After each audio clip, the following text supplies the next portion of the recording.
All right, so in the last class, we introduced the notion of Newton's third law.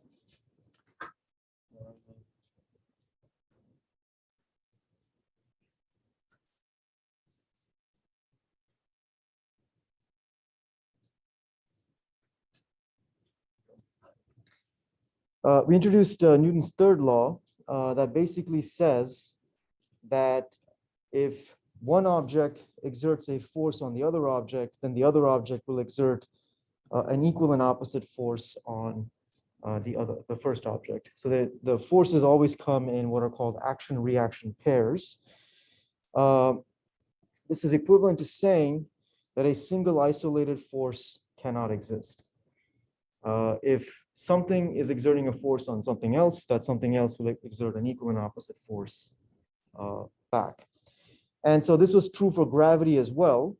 And in the last class, we did some top hat questions. So for example, if this is a person here, object 1, and maybe object 2 is the entire planet Earth, then the Earth is exerting a gravitational force on the person towards it, but the person is also pulling on the Earth towards them with exactly the same force. That's kind of amazing to think about. We are exerting the same amount of gravitational force on the Earth that the Earth is exerting on us. And what is the magnitude of that gravitational force? It is g times the mass of the Earth times the mass of the person divided by the distance between them squared, which is roughly the radius of the Earth squared. So the Earth is exerting a force on us that has this magnitude. It involves a product of the masses. We are exerting back an attractive force on the Earth also of the same magnitude. But then we saw that it looks like the Earth is sort of more powerful, and that's because of the effect of the force on each of us.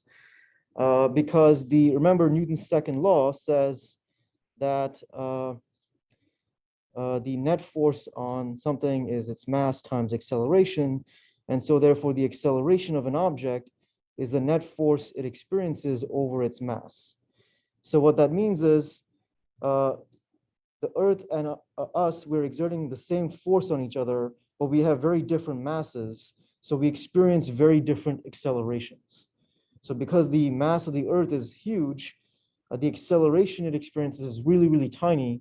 Because our mass is very small relative to the Earth, we experience a larger acceleration. So it appears that we are falling towards the Earth and the Earth is barely moving. Even though it's moving a little bit, it is also falling up towards you. So Newton's third law says that the Earth and us have to exert equal and opposite forces on each other. Newton's second law says that we're going to experience a greater acceleration. And in that sense, the Earth is quote unquote winning. Any questions on that? Oh, I just said all that here. Okay. So here's some more examples of these action-reaction pairs to get our intuition for Newton's third law. The first thing I will point out is that notice that these action-reaction pairs are acting on different objects. They're not acting on the same object, right? So in other words, object 1 is exerting this force F12 on object 2, and object 2 is exerting this force F21 on object 1. These two forces are acting on different objects, but they're linked together by Newton's third law. They form this action-reaction pair. Any questions on that? And again, what is the derivation for this? There is no derivation for it. It is a law of Newtonian physics. It is something. Say it again. So you're saying 2 is F1? Yeah, the way you read this is that this is the force that 1 exerts on 2, and this is the force that 2 exerts on 1. So this arrow here is the force experienced by the object 2, and it corresponds to the force that 1 is exerting on 2. Any questions on that? Is that clear?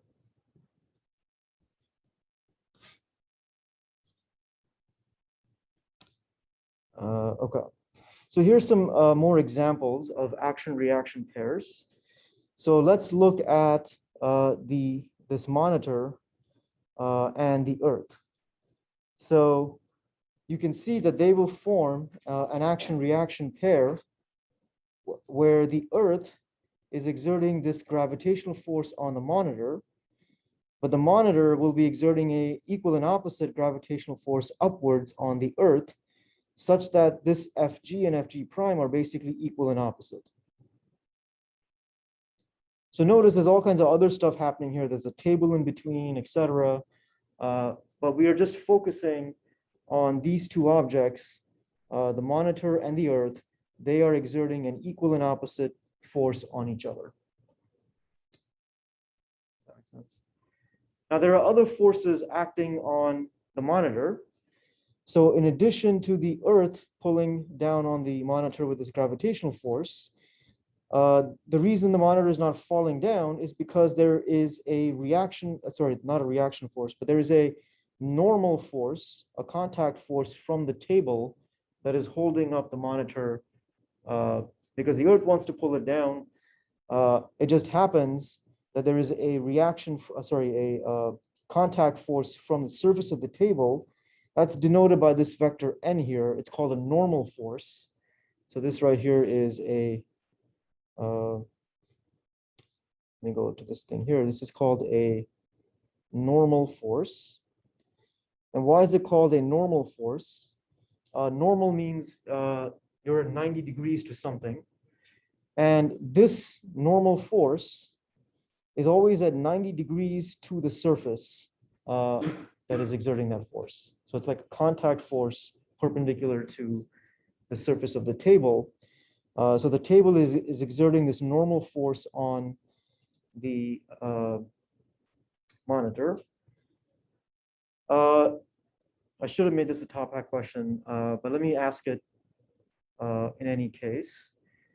Based on the fact that this monitor is just sitting here, can you say anything about the relative sizes of this gravitational force that's acting on the monitor and the normal force that's acting on the monitor? They're equal, right? Because this monitor is just sitting here. It's not going anywhere, which means that its acceleration is 0, which means that the net force acting on the monitor is 0. And if I look at this picture here, there's the, let's say that this is the positive y direction, then there is the normal force acting up on it from the surface of the table. And then there's the force of gravity pulling down in the negative y direction, and they have to add up to 0 because the acceleration of the object is 0. And so therefore we conclude that the normal force exerted by the table is really the same as the gravitational force. But note that this normal force and the gravitational force are not an action-reaction pair. They just happen to be numerically equal to each other. The action-reaction pair is that, because remember, the action-reaction pairs act on different objects. Here, the normal force and the force of gravity are both acting on the monitor. It's just that they're both equal and opposite, therefore the monitor is not going anywhere. What is the reaction pair to this normal force? Well, it's this force. When the table is pushing up on the monitor is pushing back down on the table with this n prime normal force, and they have to be equal and opposite. Any questions on that? So we're going to be looking as we go along at problems where there are multiple forces acting on various parts of a system. And so we have to build some practice in being able to kind of think about Newton's third law, which forces are acting on which object, and so on.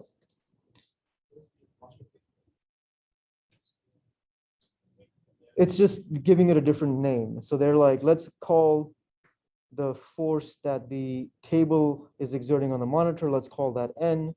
And then let's call the force that the monitor is exerting on the table, let's call it N prime. And then they have to be equal and opposite because by Newton's third law.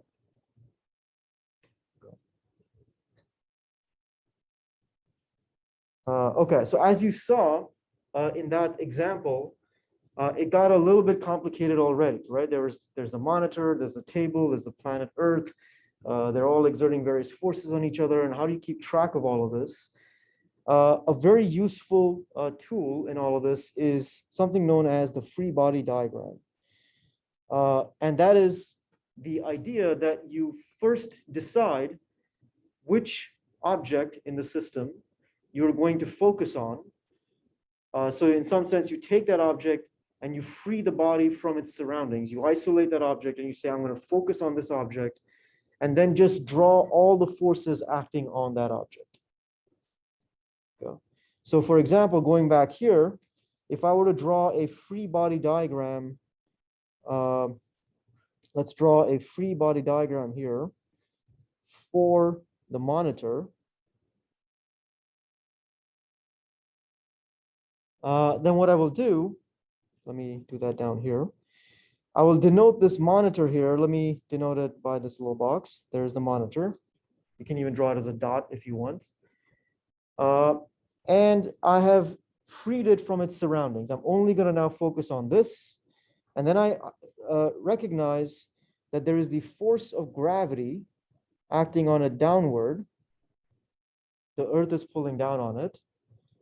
That's this force here. And then the table is exerting a normal force on it upward. And so then I will have a normal force going upward like that. And that's it. I don't draw n prime in this diagram, because what is n prime here? That is the force that the monitor is exerting on the table. But I'm drawing a free body diagram of the monitor, not of the table. So I'm only looking at the forces acting on the monitor. N prime is a force that is acting on the table. So when I draw a free body diagram for the table, that's when I will include the n prime for its free body diagram. But for the monitor, the only forces acting on it are gravity and the normal force from the table. And you see the utility of this, because now that I have this free body diagram here, and let's say I have my positive y direction pointing upwards, I can now easily figure out my Newton's second law that says that this normal force minus the Fg, that's going to be my net force. That has to equal the mass times acceleration. And since this object is not going anywhere, this acceleration has to be 0 here. Let me add a little step here. The net force is mass times acceleration, which in this case happens to be 0. So once I draw this picture, I can immediately go ahead and just read off this Newton's second law. I go n minus Fg equals mass times acceleration, which happens to be 0. It's a very, very useful thing to draw. In my other Physics 2 class, I had someone ask me, if we don't draw a free body diagram, no, sorry, they were worried that on a problem, I tell them to draw a free body diagram, and then they ask me, well, if we draw it and then we make an error in the free body diagram, then wouldn't that cost us more points? Is that what they were worried about? So wouldn't it be better to just not draw it? And so what I want to say here psychologically is that the free body diagram is your friend. You want to draw it because it's going to help you solve the problem. Because once you see visually what the forces are, including the directions relative to what you're calling positive y, it becomes very easy to write down Newton's second law. Otherwise, you're kind of randomly guessing what to write in this equation. So use it as a tool to help you solve the problem. If you're not able to draw this, it means that you're having trouble understanding what's going on in the problem to begin with. And so you're less likely to succeed in doing the math. Okay. So some basic rules: isolate the body from its surroundings. So notice that in this free body diagram here, I did not draw the table, I did not draw the Earth, I just took the monitor, I isolated it, and I just drew the forces on it. Just in past classes, I've had sometimes students will just redraw this entire picture as a free body diagram, and that's not what a free body diagram is, because you haven't freed the body from its surroundings. So that's an important step. Draw a diagram of the external forces acting on the object after you've isolated it. Identify all forces acting on the object, and then choose an appropriate coordinate system. Like, for example, I chose here that the positive y direction is upward. Then that helps me write down Newton's second law. Any questions on that? Okay.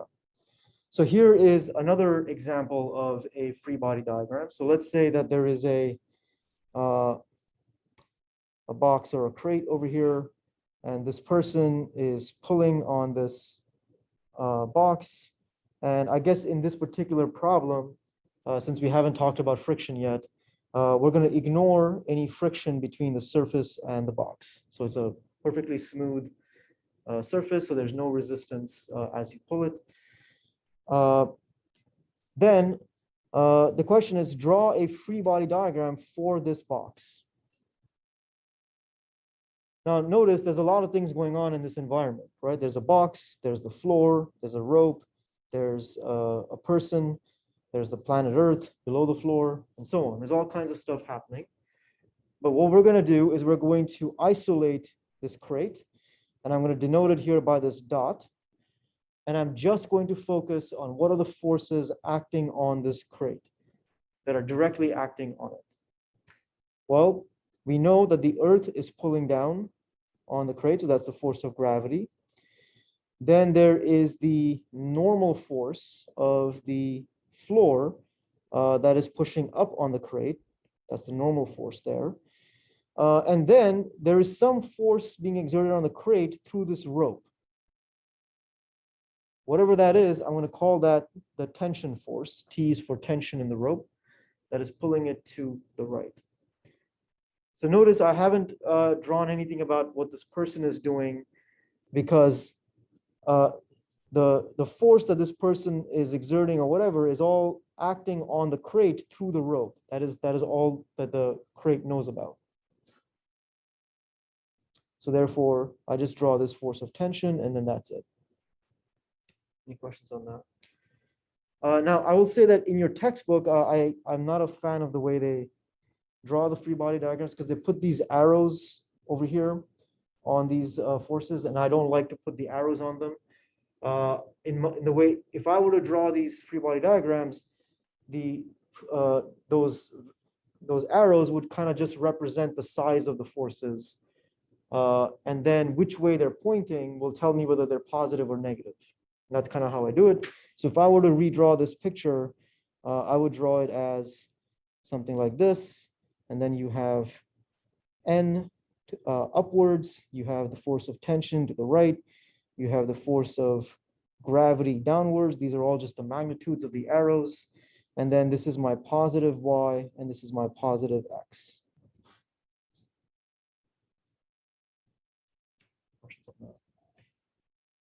So if I were to now write down Newton's equations for this, maybe they ask you, what is the acceleration of this object? Or maybe they ask you, what is the force of tension in this object? If you can measure the acceleration with which the crate is moving across the floor, for example. Well, what you can do is you can say, I can use Newton's second law. Let me actually see what's in the next. Yeah, so if I do Newton's second law here, remember that it's a vector equation, F equals m times a, which in this case translates into two equations, one along the x direction and one along the y direction. So along the x direction, that's going to say that this is the F net. Along the x direction, the net force is only the tension. That is the only force acting along this direction, and it's acting in the positive x direction. So I'll get here that the tension is equal to the mass times the acceleration along the x direction. What about in the y direction? I will have that the normal force pointing in the positive y direction minus the gravitational force, which is pointing in the negative y direction, that is equal to mass times the acceleration component along the y-axis but the crate is just sliding across the floor. So that means it has no acceleration in the vertical direction. So therefore, we know that this is equal to 0 since AY is equal to 0.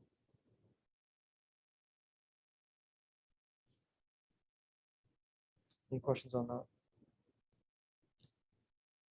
And so if they ask you for what is the tension, maybe if you know the mass of this thing and you know with the acceleration it has along the x-axis, then you know what this acceleration here is, you can figure out what the force of tension is. Or maybe you know the force of tension, then you can figure out with what acceleration it's going to move. They may ask you, what is the normal force exerted by the ground? Well, according to this, we know that the normal force is just equal to the gravitational force, which remember is equal to the weight of the object, right? The weight is just m times g. So this is the essential philosophy of a lot of the problems that'll happen in this chapter, is that you are going to be given some object that it's experiencing many forces. You draw a free body diagram. That free body diagram helps you write down Newton's second law. And if there are things happening only in one dimension, then you have just basically one Newton's equation. If you have things happening in two dimensions, then you will have a Newton's second law along the x and along the y. And then you have some system of equations. And then you just have to solve for whatever quantity they're interested in. So you'll be given some information, and they may say, find the normal force or find the tension. And based on whatever information is given to you, you plug that into these equations and solve for the variable of interest. Any questions on that? So in this problem, it could be that they ask you to find the tension and the normal force acting on the crate. Those are two unknowns, and so you have two equations, and you can solve them if you're given the right information.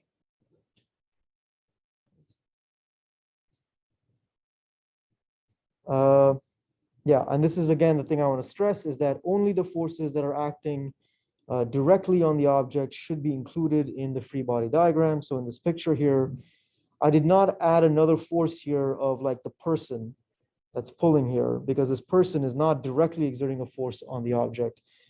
They're exerting a force on the rope, and then the object is experiencing a force through the rope. So that is all I draw here. If I were to draw a free body diagram of the rope, then I would include the force that the person is exerting on the rope, for example.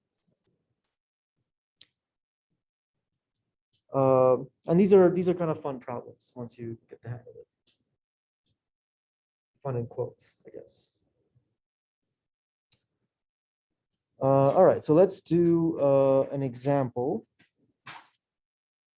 One of these awkwardly phrased physics problems. So we have seamless. So we have a man of mass 75 kilograms and a woman of mass 55 kilograms they stand facing each other on an ice rink, and they're both wearing ice skates. The woman pushes the man with a horizontal force of 85 newtons in the positive x direction. Assume that the ice is frictionless. And the first question is, what is the man's acceleration in response to this woman applying a force of 85 newtons?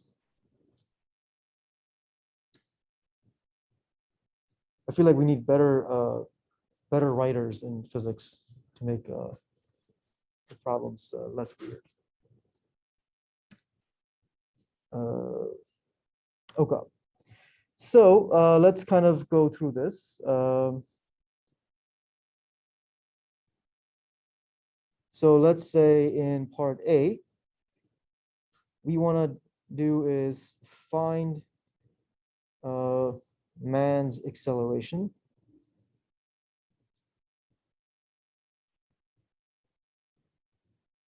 So what am I going to do? I'm going to draw a free body diagram for the man, because I'm interested in finding the man's acceleration.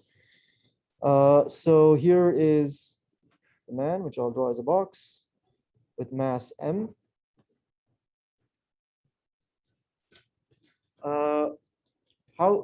And let's choose a axis. Let's say that this is the positive x-axis, this is the positive y-axis.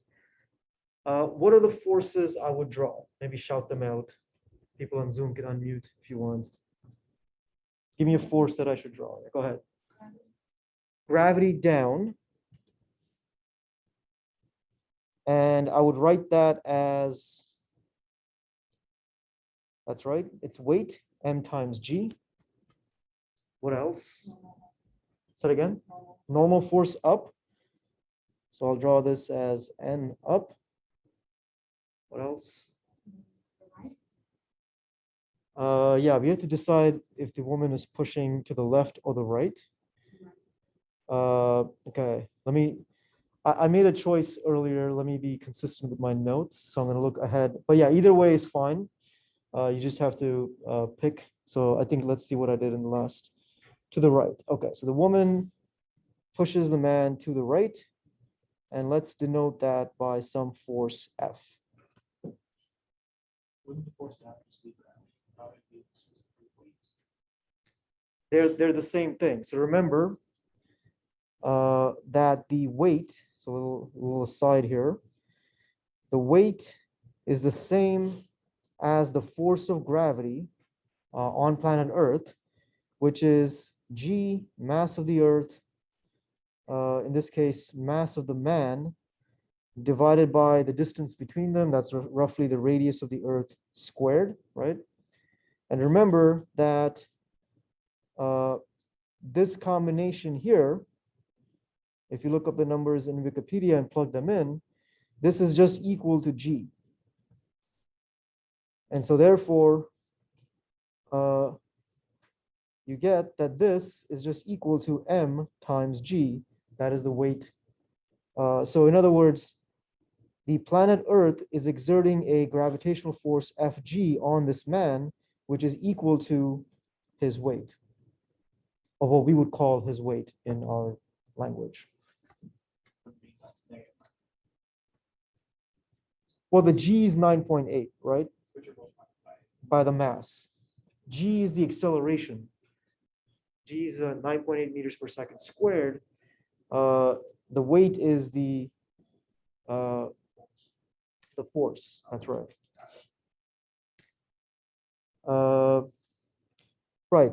Oh, actually, there's two questions in here. One is find the acceleration of the man, and then the second here is also find normal force, right, in part A. So we have two unknowns. We can set up two equations. We can just say Newton's second law. And I will say along the x direction, here, I will have that F is equal to the mass times the acceleration along the x direction. And then along the y direction, again, I'm just reading off from the free body diagram here. The net force along the y-axis is the normal force up minus mg. And in this case, that is equal to 0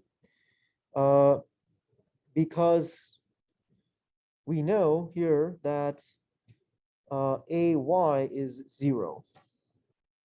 And here I'm just going to call my ax, I'm just going to call that a. Is that clear, just like notationally?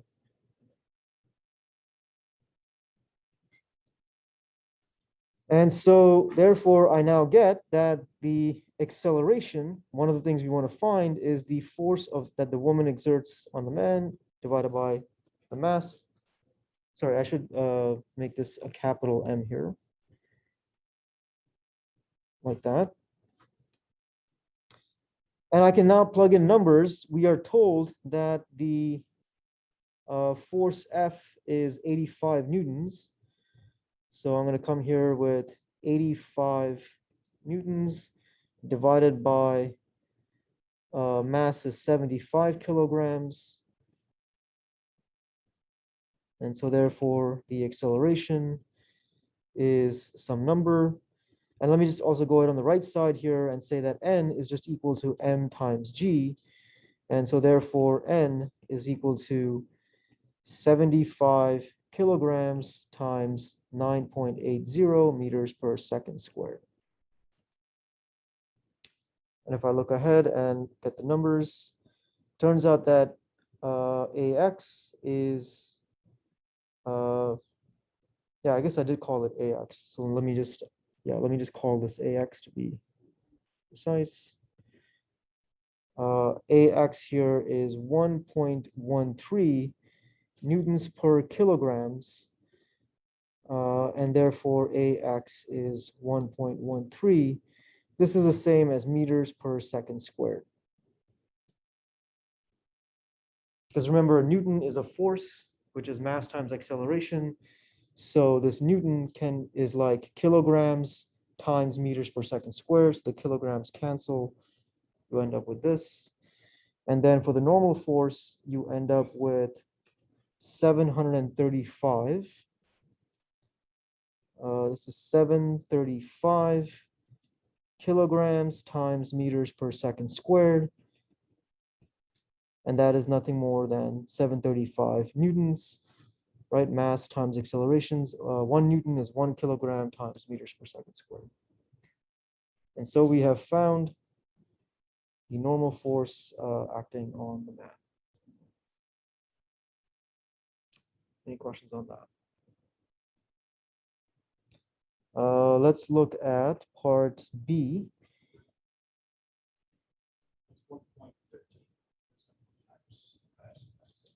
It is 1.13, yes. It's 1.13. And then in part B, they say, what is the reaction force acting on the woman? And also, what is the normal force from the ground acting on the woman? So what I'll do here, we want find reaction force. I think I call it R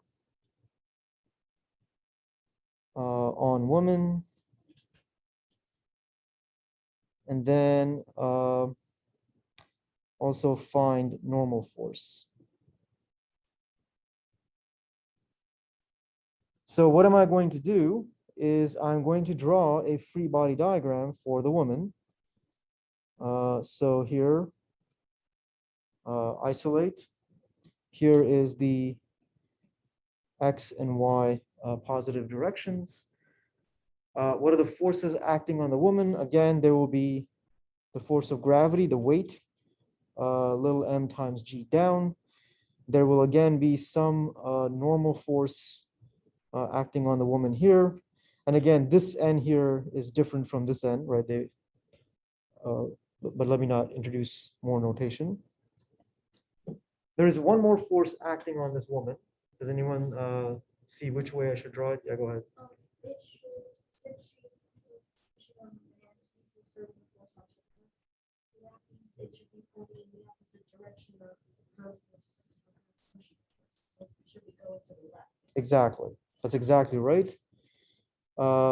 So this, the man is exerting, sorry, she is exerting this force F on the man.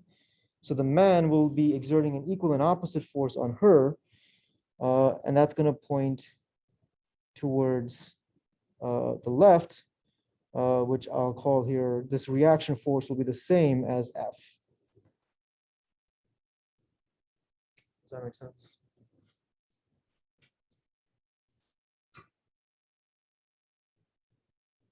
Right. So I will say here, let me say it here, by third law. Right, I didn't do any calculation over there. Just by Newton's third law, I know that the reaction force has to be equal to F. So in some sense, we already have the answer to the first part, that R is equal to F, which will be equal to 85 newtons, and direction is pointing to the left.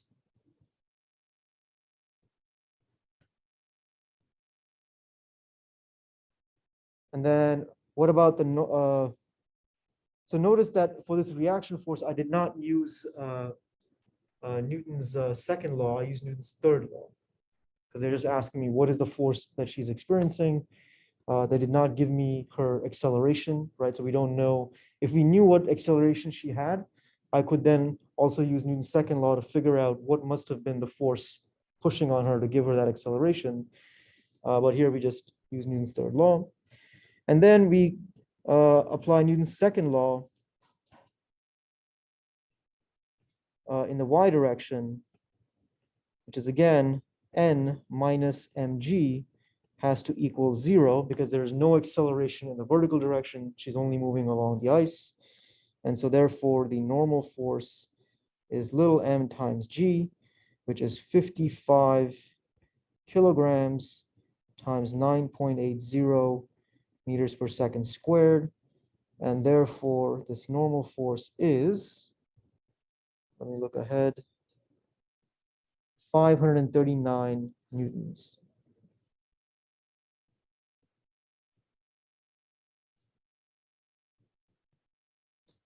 Right, so notice that the woman experiences a smaller normal force from the ground than the man, and that's because she has a smaller weight than the man.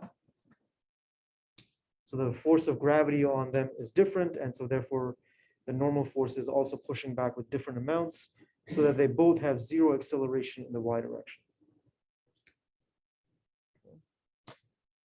All right, I think I'm out of time, so let me go ahead and stop here and we'll continue on Friday.